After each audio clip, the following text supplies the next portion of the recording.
la palabra ahora Jorge Sartori.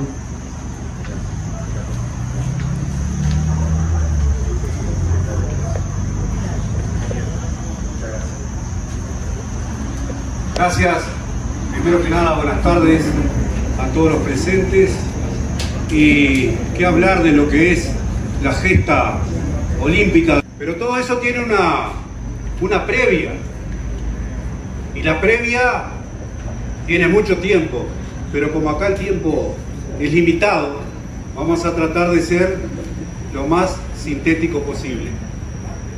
Allá por 1921, en marzo, si no me falla la memoria, el 17 de marzo, el barón Pierre de Coubertin, que era el presidente del Comité Olímpico Internacional, propone que los octavos Juegos Olímpicos se realicen en París, y los novenos, en 1928, en Ámsterdam. Esa propuesta fue aceptada por las autoridades pertinentes y ahí comienza a gestarse o a proyectarse en la interna de nuestra Asociación Uruguaya de Fútbol la posibilidad de participar, pero eso también tiene su historia. No olvidemos que en esos años el fútbol uruguayo estaba en una cisma, pero ese es otro tema.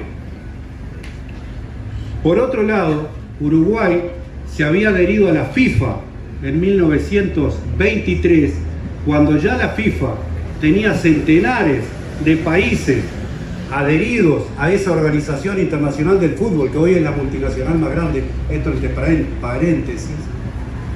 Y allí es que la FIFA comienza a organizar el fútbol, y en la máxima competencia deportiva, que eran los Juegos Olímpicos, estos de 1924 van a tener 19 disciplinas distintas y participan 44 países, 3.089 atletas, de los cuales solo 136 eran mujeres, que eran otros tiempos, sí serían otros tiempos.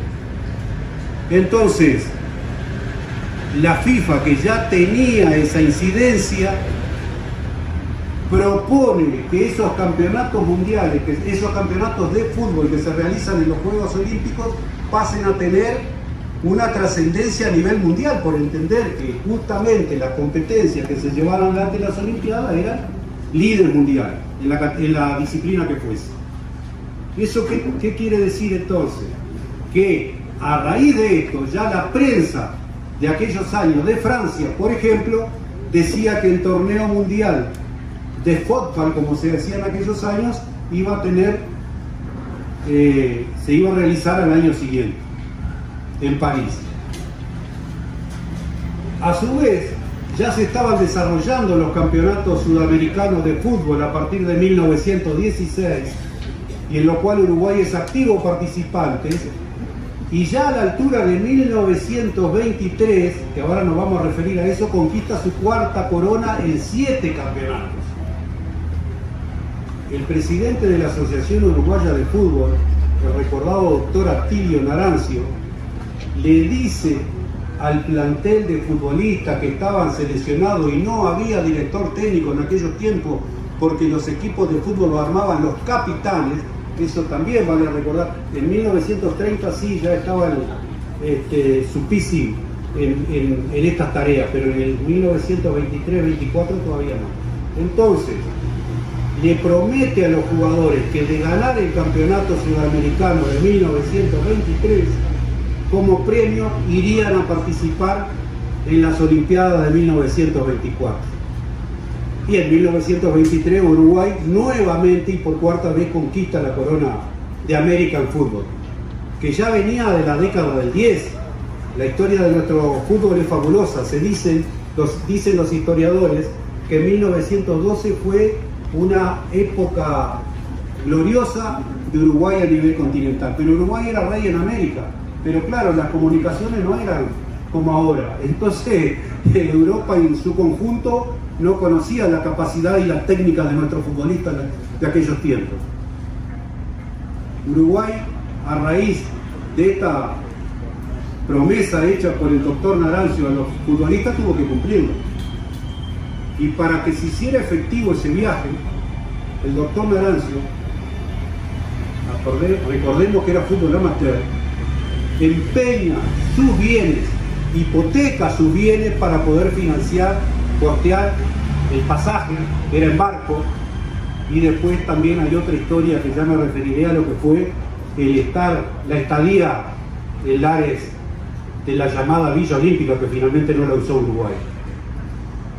El viaje de Montevideo en barco el 16 de marzo de 1924. Se hace una gira previa por España. Se llega al puerto de Vigo el 7 de abril de 1924. ¿Se dan cuenta ustedes de lo que era un viaje y lo que es hoy 100 años antes? El 10, en esa gira previa por España, el 10 de abril, Uruguay debuta en Vigo enfrentando al Celta. El Celta de Vigo todavía juega en los campeonatos de la Liga Española, en Primera División.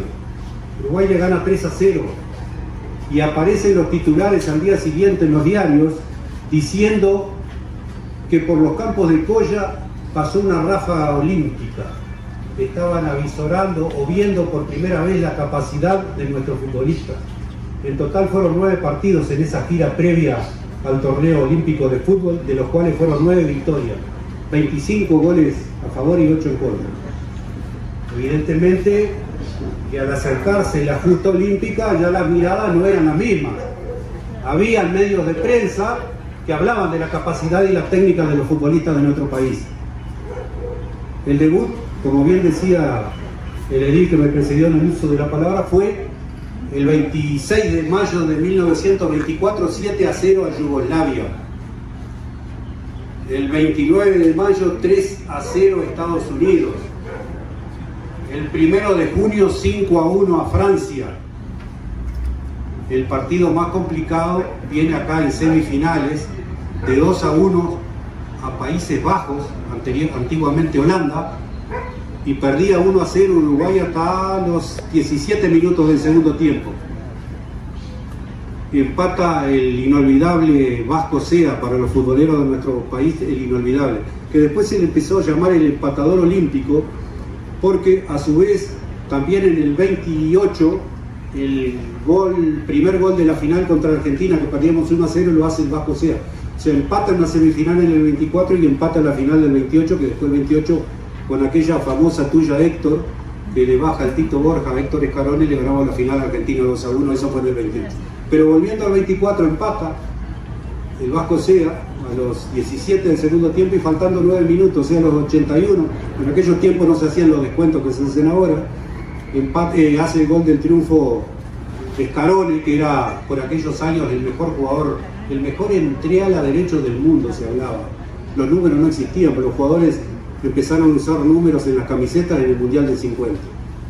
Entonces, ganamos 2-1 y vamos a la final con Suiza, que como bien decía el compañero edil anterior, terminó 3-0 con el triunfo de uruguayo, y ahí, cuando termina el partido, que dicho sea de paso, cada vez se iba sumando más gente, cada vez que jugaba Uruguay se sumaba más público, hubieron 40.000 personas en esa final que aclamaron y tiraban los sombreros al aire y aplaudían y victoriaban a la gloriosa camiseta celeste, que comienza a recorrer el campo caminando, y ahí nace lo que se llamó la primera vuelta olímpica, que la hacen los uruguayos y la hace caminando, no trotando, corriendo como se hace ahora. Y ese fue el saludo victorioso de nuestro equipo, que en esa final juega, como se hacía los cuadros a la antigua, con Masali, Nasasi, Arispe, Leandro Andrade, Vidal Sierra, Urdinarán, Escarone, Petrone, Sea y Romano.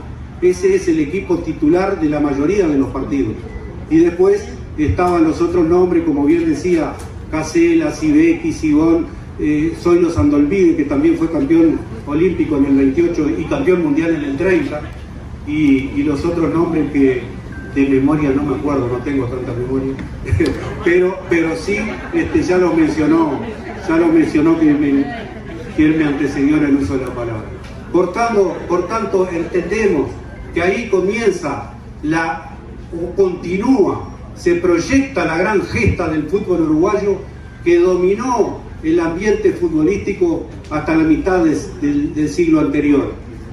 Y pretendemos, como hinchas que somos del deporte en general, pero del fútbol en particular, que esa gesta se siga manteniendo hoy con otras características, con un fútbol mucho más profesionalizado, pero también continúa intacta la calidad de nuestros futbolistas que despliegan por distintas canchas del mundo la excelsa técnica y calidad que cada uno de nuestros jugadores han sabido tener a lo largo de los años. Y yo quisiera terminar con esto, con esta intervención, haciendo o recordando al cancionero popular uruguayo, aquel de uruguayos campeones de América y el mundo, que en los campos, me trabé con el